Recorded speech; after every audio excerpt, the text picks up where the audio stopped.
Queridos amigos y hermanos, abramos nuestras Biblias y leamos en el Evangelio según Lucas. El capítulo 12.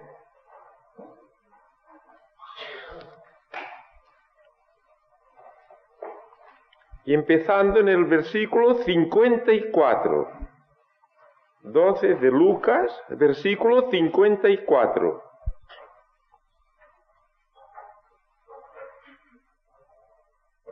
Y decía también a las gentes, este es el Señor Jesucristo que habla, y dice, cuando veis la nube que sale de poniente, luego decís, agua viene.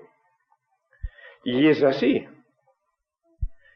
Y cuando sopla el austro, decís, habrá calor, y lo hay. Hipócritas, sabéis examinar la faz del cielo y de la tierra, ¿y cómo no reconocéis este tiempo? ¿Y por qué aún de vosotros mismos no juzgáis lo que es justo? Pues cuando vas al magistrado con tu adversario, procura en el camino librarte de él, porque no te arrastre al juez, y el juez te entregue al alguacil, y el alguacil te meta en la cárcel. Te digo que no saldrás de allá hasta que hayas pagado hasta el último maravedí. Y en este mismo tiempo estaban allí unos que le contaban acerca de los Galileos, cuya sangre Pilato había mezclado con sus sacrificios.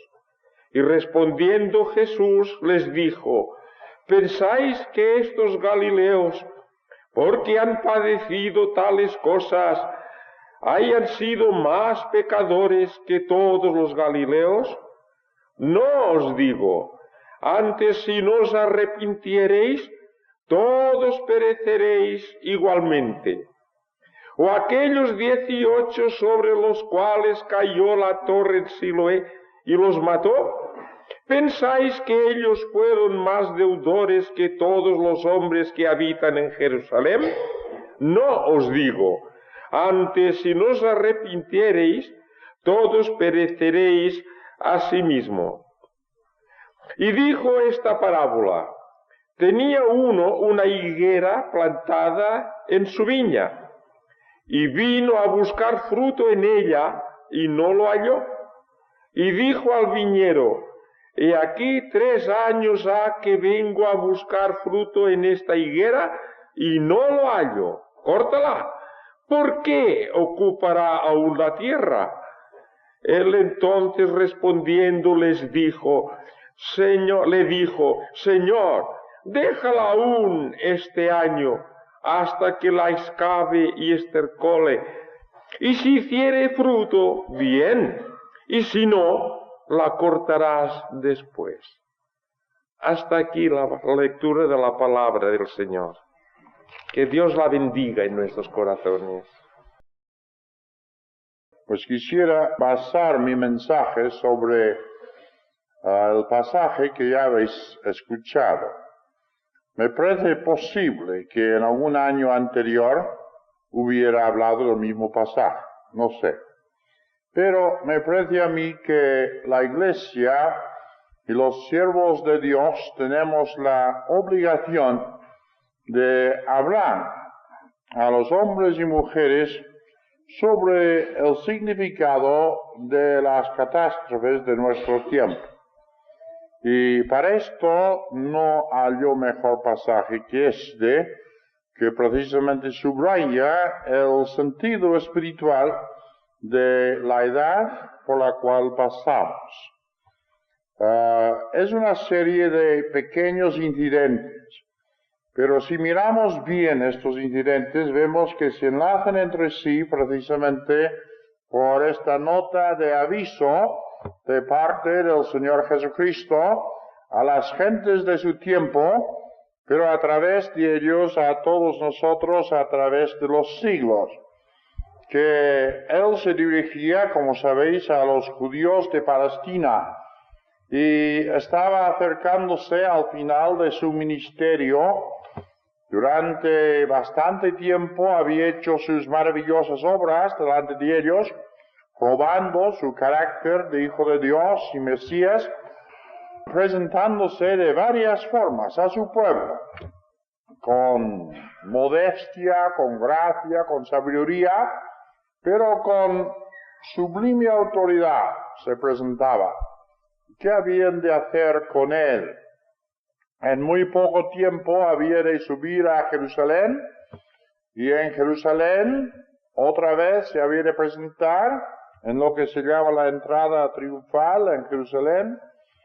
Durante los días sucesivos, los anteriores a la crucifixión, había de ponerse en medio del templo, seguir sus enseñanzas. Ellos habían de juzgarle a él, pero él les juzgaba a ellos. Y era la gran crisis de la nación. ¿Qué harían con el Hijo de Dios encarnado, su propio Mesías manifestado entre ellos? De su contestación dependía toda la suerte de aquella nación. Estaban en vísperas de la gran crisis, del gran rechazamiento, como en efecto probó ser, pero habrían podido aceptarle. Y él les dirige una serie de amonestaciones en vista de los tiempos que corrían. Pero yo creo que todos nosotros podremos comprender fácilmente que la experiencia de los judíos es nuestra experiencia. Una y otra vez el Señor Jesucristo se presenta a las comunidades y a los individuos. Y las comunidades siempre se componen de individuos. Así que la contestación ha de ser individual en último término. Y nosotros hemos de escuchar, sabiendo que también pasamos por una época muy extraña, debiéramos reconocer este tiempo y debiéramos abrir nuestro corazón al Señor mientras aún haya ocasión para ello. Lo primero parece una cosa un poco simple, ¿verdad? Pero tiene su gran significado. Decía el Señor a las gentes, esto es en Lucas 12:54, donde se empezó la lectura, el primer incidente o ilustración, lo que se quiere llamar, cuando veis la nube que sale del poniente, luego decís agua viene. Poniente para ellos era el Mediterráneo, de donde podía venir el agua. Y es así. Y cuando sopla el austro, en la región de desiertos, decís habrá calor, y hay. Y el Señor decía, hipócritas, ¿sabéis examinar la faz del cielo y la tierra? ¿Y cómo no reconocéis este tiempo? Este tiempo que hemos descrito, cuando habían de rechazar o aceptar al Hijo de Dios para su salvación o para su condenación. ¿Y por qué aún de vosotros mismos no juzgáis lo que es justo? ¿No queda en vosotros siquiera un poco de sentir de lo que es recto, de sentido común, de poder hacer esta decisión de la forma de vida? Pues vamos a parar aquí por un momento. Tendremos que pasar bastante rápido por estos pequeños incidentes y vemos una cosa muy natural, una cosa que se da en el campo hoy en día, ¿no? Los campesinos se precian de poder leer las señales del tiempo.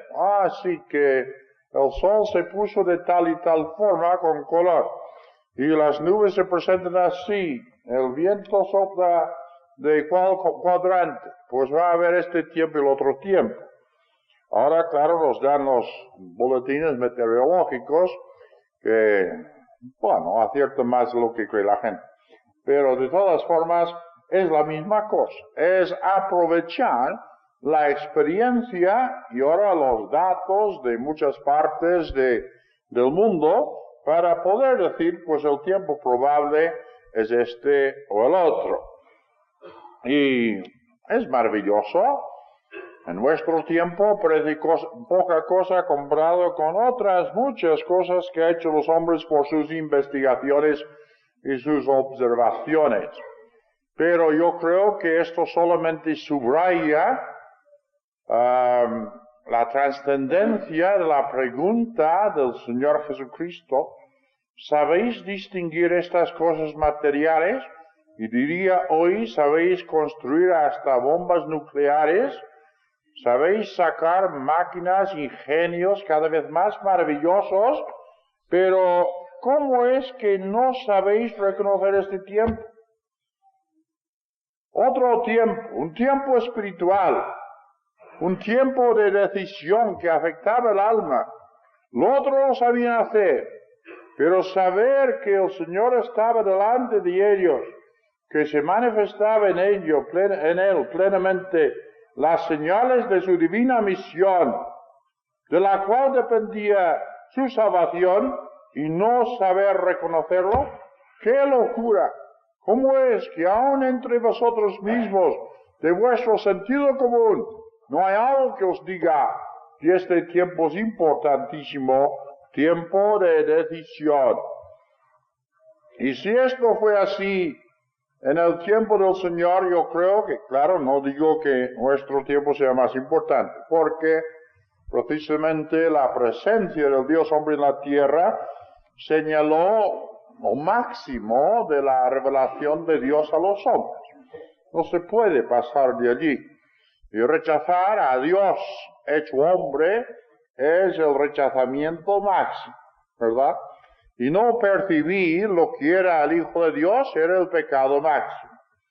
No pasamos de esto en este tiempo, pero sí que pasamos por una época cuando los mismos hombres de ciencia, los estadistas, estremecen. ¿Y qué pasará en nuestro tiempo?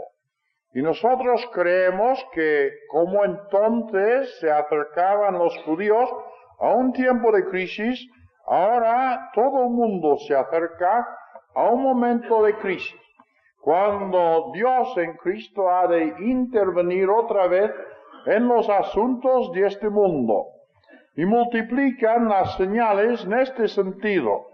Los hombres van tan lejos con su ciencia que uno no ve hasta dónde pueden llegar ya. Y es evidente que la debilidad, la flaqueza del hombre es igual que siempre. Por el acumulo de los trabajos de miles y miles y centenares de miles de científicos en miles y miles de laboratorios, pues hay un cúmulo de conocimiento que pone en las manos de los hombres resortes para grandes bendiciones o para exterminar la raza. Pero no hay ningún hombre ni grupo de hombres capaces de controlar todo esto. Es algo como tener un magnífico camión, ¿verdad? Y coger a una criatura de 5 años, ponerle allí delante del volante, decirle, pues si aprietas aquí y tiras allá, esto se pone en marcha. Muy bien, es listo el chico, lo aprende enseguida. Y lo pone en marcha, pero ni sabe pararlo, ni sabe dónde va. Y decidme qué pasará con el camión y el chico. Y esto es un cuadro, una ilustración de lo que es el hombre con todo este dominio de la técnica científica, pero tan niño y tan malo en el sentido moral y espiritual como en los tiempos de los Césares o como los salvajes del Congo. Y esto es la posición hoy en día. ¿Y cómo no reconocéis este tiempo? ¿Cómo no hay un espíritu de clamar a Dios, diciendo, Dios, vemos que se fallan todas las esperanzas humanas, aun las cosas buenas que sacan, pues nos vuelven para nosotros en destrucción. Señor, enséñanos tu luz. Y siempre tendremos que volver a la persona del Señor Jesucristo, que se manifestó en este tiempo del cual hablamos. ¿Cómo no reconocéis este tiempo? Y acto seguido les da otra ilustración que tenemos en los 2 últimos versículos del capítulo. Pues cuando vais al magistrado con tu adversario, procura en el camino librarte de él, porque no te arrastre al juez, y el juez te entregue al alguacil, y el alguacil te mete en la cárcel. Te digo que no saldrás de allí hasta que hayas pagado hasta el último maravedí, el último céntimo, como diríamos nosotros.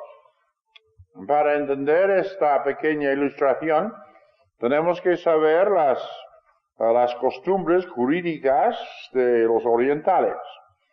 Y allí, pues, si un hombre se sentía agraviado, defraudado, robado, pues él mismo podía hacer de policía para arrestar a su adversario y llevarle delante del juez. Así que si tenía fuerza bastante, y él y sus amigos, pues mire, este es el hombre, pues vamos a cogerle y tienes que venir delante del juez, del cadi, y este hombre, el juez, tenía poderes absolutos sobre el caso.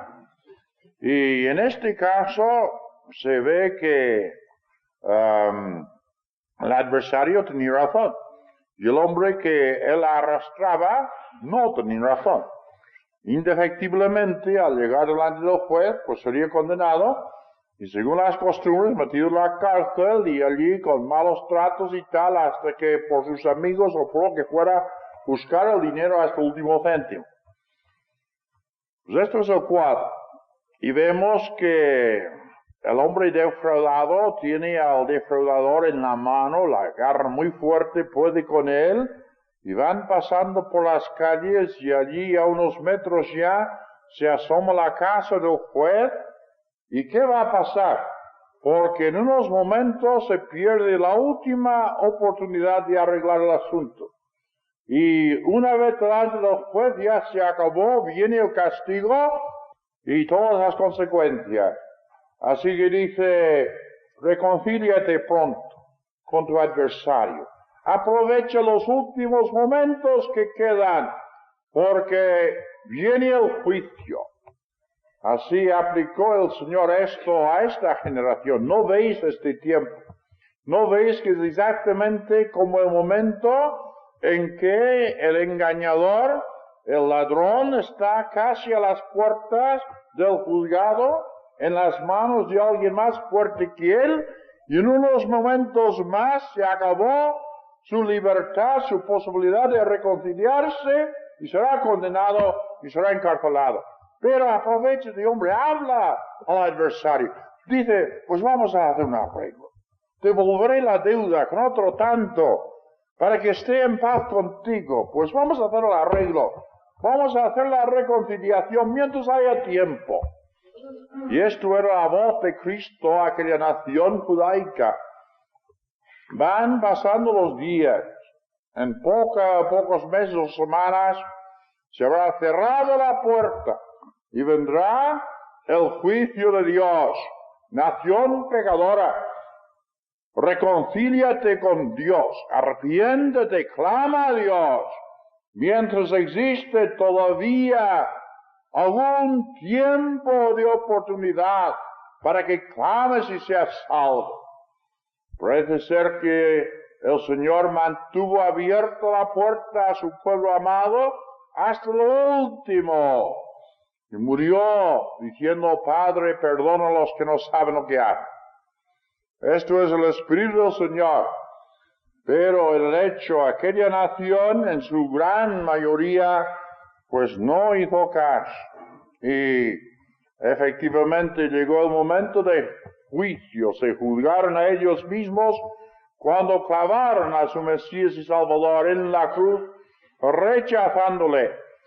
Y pocos años después, en las guerras de los judíos que culminaron en el sitio y la destrucción de Jerusalén, murieron los judíos por millones y fueron esparcidos por todas partes de la tierra hasta nuestros días, cuando por una maravillosa obra providente de Dios vuelven otra vez como nación a su tierra. Otra de las señales de nuestro tiempo, a la cual tenemos que prestar atención. Pero, querido amigo, si no conoces al Señor todavía y has seguido en tu camino de rebeldía o de indiferencia, sin hacer caso de los llamamientos del Maestro, solamente entretenido tú con tu cosa material, con tu yo, con lo que puedo yo conseguir, cómo puedo solucionar mis pequeños problemas, despreciando al Cristo de Dios, ¿no comprendéis que toca también a su fin tu tiempo de oportunidad? Y reconcíliate con Dios. Es el gran mensaje del embajador del Evangelio. Dios ha hecho posible la reconciliación. Puede perdonar a los pecadores porque Cristo murió bajo el castigo que nosotros merecíamos. Él ofreció frente al gran trono de Dios una expiación completa para que tú puedas librarte. No tienes que hacerlo como lo habría hecho este hombre de la parábola, sino que puedes clamar a Dios confesando tus pecados y echándote sobre el amor de Dios. Señor, sálvame, perdóname, por amor a aquel que murió por mí en la cruz del Calvario. Puedes ser reconciliados con Dios y Él te invita a través del Evangelio a no demorar. La demora es peligrosísima. Quizá hay personas aquí que están bien convencidas de la verdad del Evangelio, pero todavía quedan en esta actitud, pues, bueno, sí que puede que es verdad, pero tengo este asunto, el otro asunto que me apremia, y van pasando los días y no se dan cuenta que dejan a un lado lo más grave, lo más importante, sus relaciones con Dios, la salvación de su alma, el perdón de los pecados, la vida eterna. Y si eso se pierde, ¿qué vais a hacer con las demás cosas? En unos cuantos de años tus preocupaciones habrán terminado por la muerte y entonces será tarde para clamar a Dios. Otros incidentes que vamos a englobar. Estamos en tiempos de catástrofes, ¿verdad?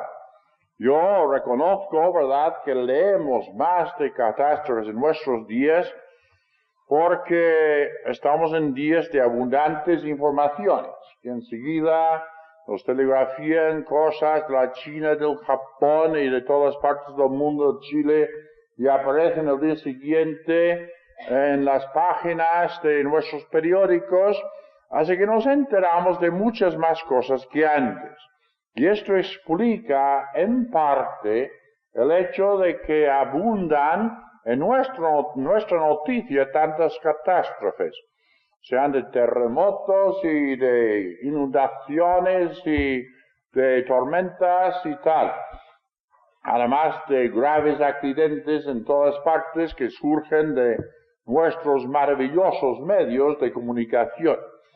Que vamos muy deprisa, muchas veces a la muerte.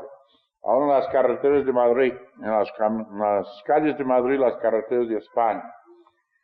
Pues, pero hay algo más que esto. Y no podemos por menos algunas veces que pensar que el Señor Jesucristo profetizó que precisamente hacia el final de nuestra época y como una especie de aviso preliminar de los juicios del día del Señor, pues que estas cosas habían de abundar.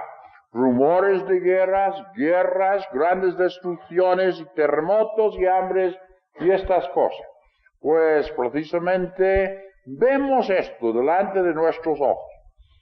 En los tiempos del Señor, en Jerusalén, por estos días, si se iba comentando por las calles, como nosotros comentamos quizá, aquel accidente terrible del expreso de Valencia en Hospitalet hace unos días, pues has oído, maestro, lo que pasó con los galileos que habían traído sus sacrificios al templo y Pilato mandó sus soldados desde aquella fortaleza de Antonia que miraba por encima de los patios del templo y mató a varios y con sangre de animal había sangre de Galileos.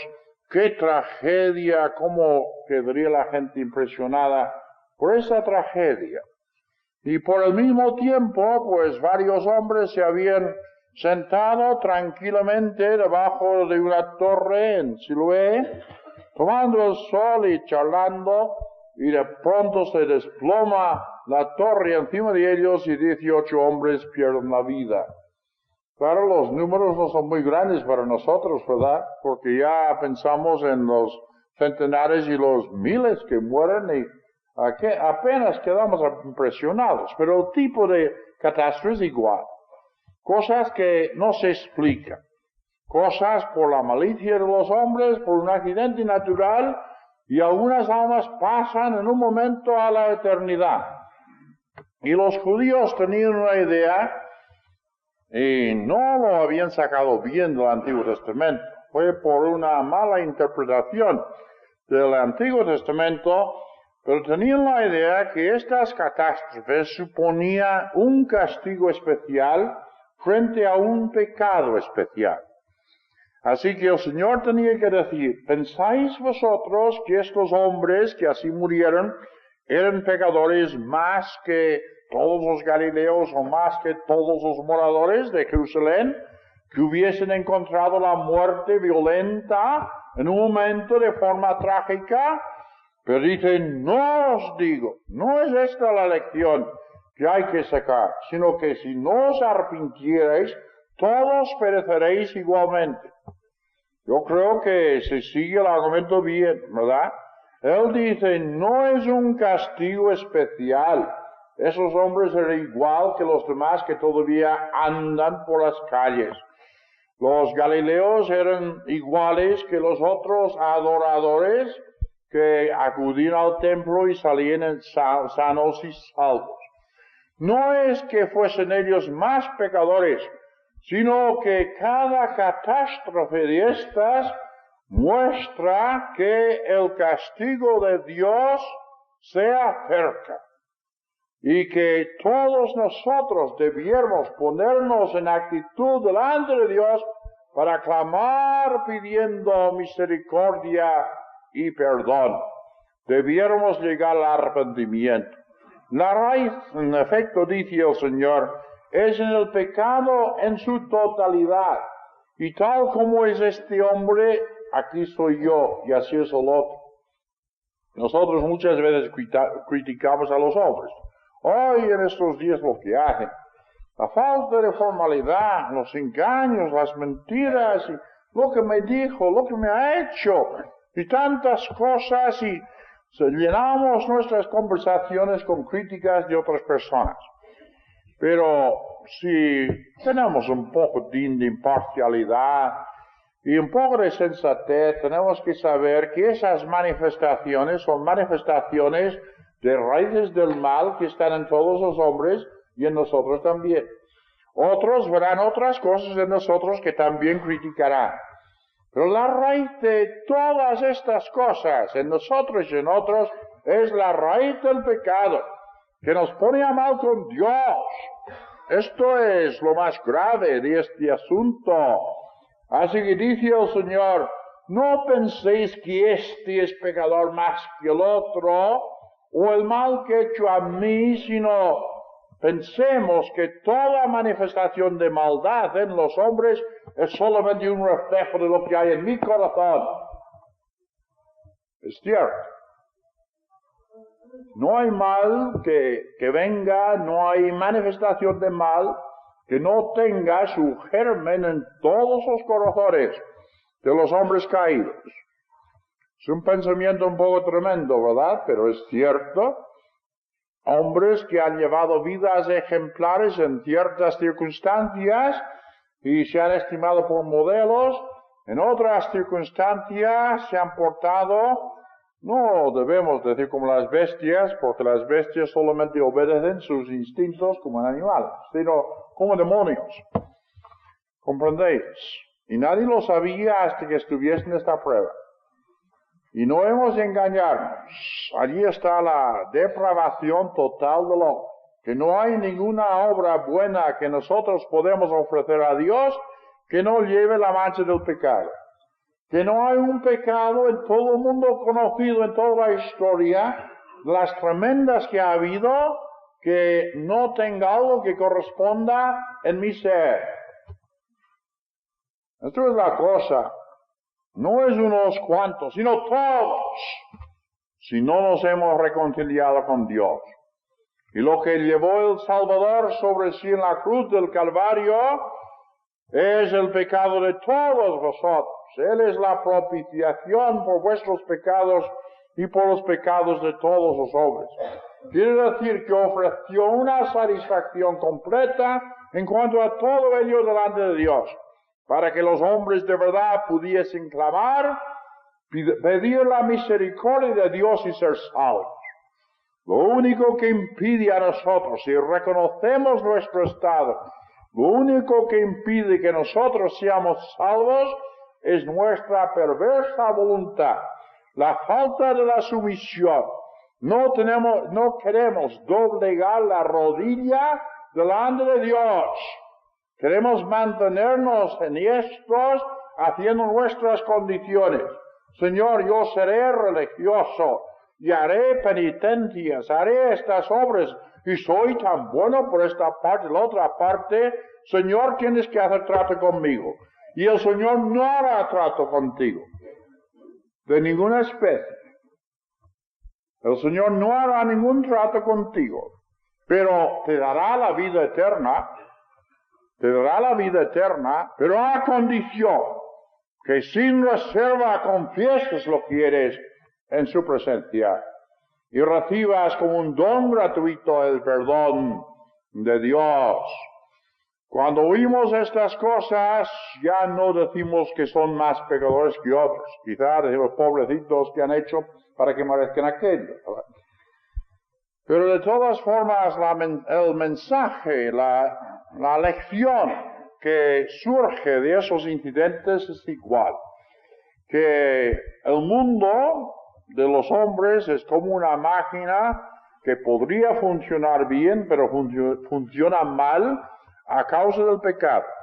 Es como una hermosa maquinaria hecha para hacer trabajos excelentes, y alguien ha hecho un acto de sabotaje tirando dentro de su delicado mecanismo un puñado de arena. Ya sabéis lo que sería la consecuencia. Pues es por eso las cosas van mal, es por eso que hay catástrofes, por esto que en nuestra vida siempre hay problemas y más problemas y más problemas. Porque el hombre pecador no puede arreglar sus problemas, ni puede salvarse a sí mismo, ni puede mejorar su estado. Puede tener un poco de más cultura, un poco de más cortesía, un poco de más de amabilidad, que como en la sociedad lo agradecemos. Pero esto no le salva delante del alto trono de Dios. Así que la voz del Salvador viene a través de los siglos, señalando las catástrofes y las tragedias, diciendo, si no os arrepintierais, todos pereceréis igualmente. Esto es el mensaje de Dios. Cada una de estas cosas es un solemne aviso para que nosotros hagamos caso. Y luego terminamos con otro pequeño incidente o parábola o ilustración. Apenas llega a ser parábola en el sentido pleno de la palabra. Dice en el versículo 6 del 13, tenía un señor, una higuera plantada en su viña, y vino a buscar fruto en ella y no lo halló. Y dijo al viñero, he aquí 3 años ha que vengo a buscar fruto en esta higuera y no lo hallo. Córtala, porque ocupará aún la tierra. Él entonces respondiendo le dijo, Señor, déjala aún este año hasta que la escabe y estercole, y si hiciere fruto bien, y si no, la cortarás después. Pues esto es facilísimo de entender. En un rincón de una viña hay una higuera. y fue plantado con toda la ilusión, pues vamos a tener cada año buena cosecha de higos. Pero van pasando los años y resulta que la higuera es estéril. Y viene el dueño un día, lo considera, ya, me parece a mí que no hay esperanza. Que un año y otro año y otro año, pues si no hay muestra de nada, pues ¿por qué va a ocupar este rincón? Vamos a plantar otro árbol, otra higuera, otra cosa, porque estorba aquí. Y al viñero, pues, mire, esto ya se acabó, córtalo. Pero los jardineros y hortelanos, pues, cogen cariño a sus plantas y sus árboles como los pastores a sus animales, ¿verdad? Y en este caso, decía, pues, mire, después de todo, es hermoso en su apariencia. Pues, déjalo un año y voy a probar todos los medios, voy a volver a acabarlo y echarlo más estiércol y veremos a ver el año que viene. Pero desde luego, el año que viene, si no ha llevado fruto, tenemos que cortar. Se habrá acabado el experimento y se verá palpablemente que es higuera estéril, que nunca llevará fruto. Y queridos amigos y hermanos, sabéis que una higuera se planta para que el dueño recoja fruto de la higuera. No os parece extraña la idea, ¿verdad? Dios había escogido su pueblo Israel para tener fruto de este pueblo. Hay muchas ilustraciones en ese sentido, tanto en el Antiguo como en el Nuevo Testamento. Y el Señor vio una higuera que tenía mucha hoja, debiera haber tenido siquiera brevas, y no la había, y la maldijo porque era estéril. Y el día siguiente todo se había secado. Y era como una parábola, esta misma parábola en acción. Y en el caso de Israel, pues los siglos habían pasado y el fruto no se había dado más que en mínima parte. Y ahora aquel pueblo había de rechazar a su Mesías, pero yo creo que otro año de oportunidad quizá tenga referencia a que Pedro en el día de Pentecostés, aún después de la crucifixión, volvió a ofrecer la salvación a aquel pueblo. Tanta es la gracia de Dios, que aún después de crucificar al Señor, tuvo otra oportunidad para arrepentirse, y tampoco se aceptó. Se sacó de en medio de la nación una buena iglesia, sí, pero la nación como tal todavía rechazó.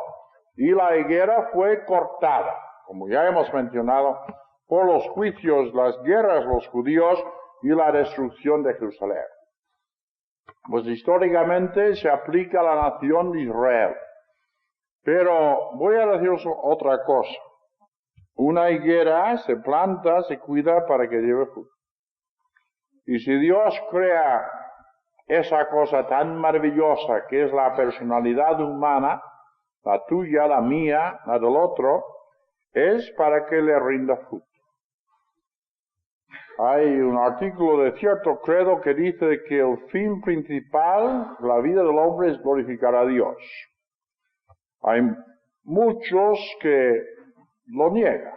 Dicen, no, yo no he podido venir al mundo, si estoy aquí es para que yo me halague a mí mismo y que tome lo que me agrade y que ordene las cosas en mis propios intereses. Claro, desgraciadamente, tal persona no lo puede hacer. Cuanto más quiere ordenar las cosas para su propio bien, según la ley de frustración que Dios ha puesto sobre el hombre pecador, pues cuanto más lo estropea. Y la felicidad del hombre es precisamente cuando queremos glorificarle y nos olvidamos de nosotros mismos. Pero al principio queda. Yo creo que aquí todos vamos a reconocer. Si somos criaturas de Dios, que si hemos recibido la vida y los bienes que hacen posible que nosotros estemos aquí en esta noche, es para que Dios recoja de nosotros fruto. Fruto de vidas santas. Fruto de una obediencia. Fruto que adelante su reino según sus planes. Y si no estamos haciendo esto, entonces somos higueras estériles que no producimos nada para el Señor. Quizá en algunos hay hojas de religión, como había en la nación de Israel, pero no hay sumisión de corazón, no hay arrepentimiento, no hay la sencillez de la fe, no hay el deseo de conocer al Señor y obedecerle. Vosotros sabéis que os levantáis por la mañana, empezáis con vuestras tareas, con la mujer en la casa, el hombre con su negocio, y pasáis por las horas del día hasta la noche, y muchas veces no ha habido ni un pensamiento consciente en cuanto a Dios. Mucho más servirle de todo el corazón y todo el alma y todo el pensamiento. Diréis, pues no hice nada malo. ¿Quién sabe lo que hicisteis de malo y lo que pensasteis de malo? Eso lo sabe solo Dios, porque Él es el juez en lo que es malo y bueno, en el pensamiento, en el deseo del corazón. Pero si no fuera más por la omisión, si positivamente no hubierais hecho nada, con olvidaros de Dios por 24 horas, os convertís en grandes pecadores. ¿Comprendéis? Porque Dios tiene derecho sobre vosotros. Y cada alma humana debiera rendirle los frutos que corresponda a su personalidad y a sus oportunidades. Esto es una ley divina. Y esto es lo que Dios espera de cada uno de nosotros. Pero nosotros nos hemos convertido humanamente por la naturaleza en higueras estériles. Habrá mucha profesión, mucho de alabarnos a nosotros mismos y nada de sumisión delante de Dios. Pero el Señor es misericordioso. Casi es una pobre fantasía, no lo toméis como una verdadera interpretación. Pero el Señor mismo dice, Padre, que voy a morir por ellos. Voy a hacer lo posible para que lleven fruto. Voy a dar mi vida. Voy a llevar a cabo una obra de redención. Que haya plazo, que haya oportunidad para que se puedan arrepentir, para que puedan dar fruto. Pero si no, si esta gran obra de redención no hace efecto en sus almas, no les hace doblegar la rodilla, no produce arrepentimiento y confesión y fe, donde Señor, córtalo después. Todo se habrá acabado.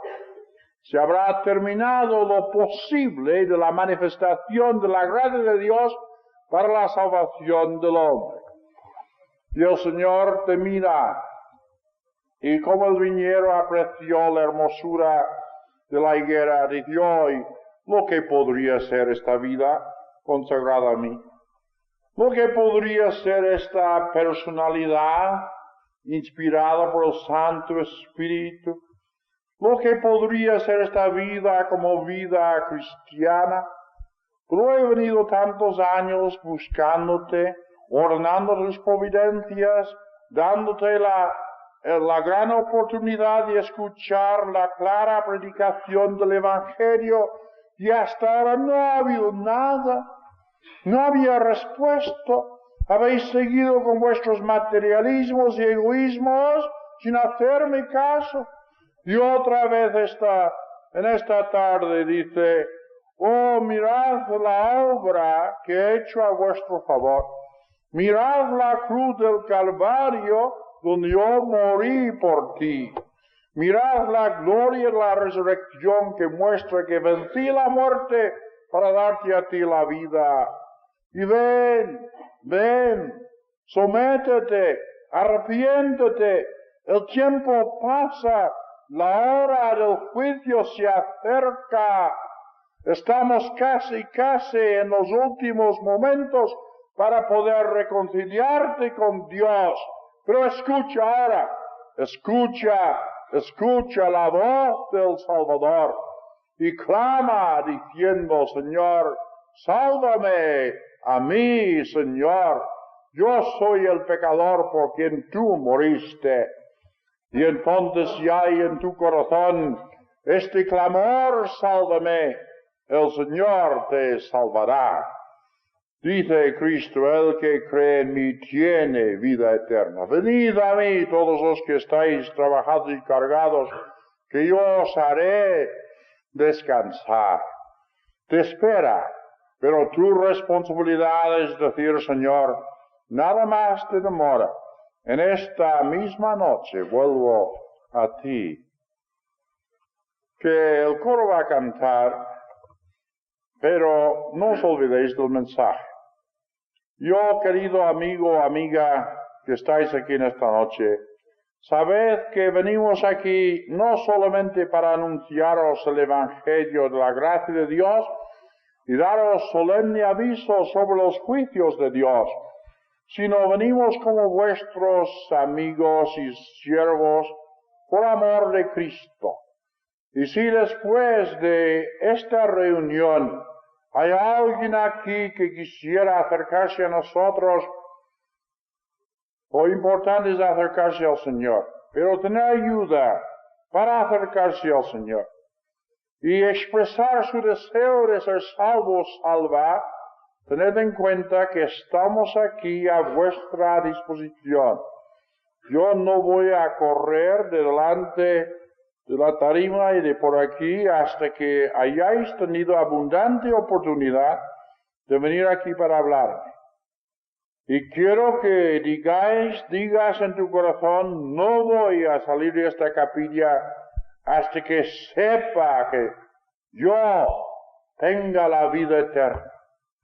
Los juicios se acercan, pero yo les distierro el tiempo y sé que ahora es la hora de la oportunidad que Dios me concede. Señor, sálvame a mí. Y aquí estamos nosotros a vuestra disposición para abriros más las Escrituras. Tenemos muchos amigos a que saludar y con quienes hablar en Trafalgar. Pero todo sería subordinado al propósito de este culto de ayudar a cualquier alma que buscare al Señor. Y el que invocare el nombre del Señor será salvo. Así que, querido amigo, querida amiga, la responsabilidad queda contigo. Se ha predicado la palabra de Dios con la fidelidad posible. Nos ponemos a vuestra disposición para seguir ayudándoos. Y el Señor te espera a ti, el Señor quien por ti murió, y ahora te toca a ti. ¿Qué has de decir en tu corazón? Comunica con el Señor mientras se cante y ora, y determínate que esta noche será la noche de tu profesión de fe, de tu salvación, que has de rendirte al Señor. Sí, pasan cosas terribles en el mundo. No preguntéis más el por qué. Es el resultado del pecado en el mundo, que es el mismo pecado que se halla en tu corazón. Y dice Cristo, si no os arrepintierais, todos pereceréis igualmente. El Señor os bendiga.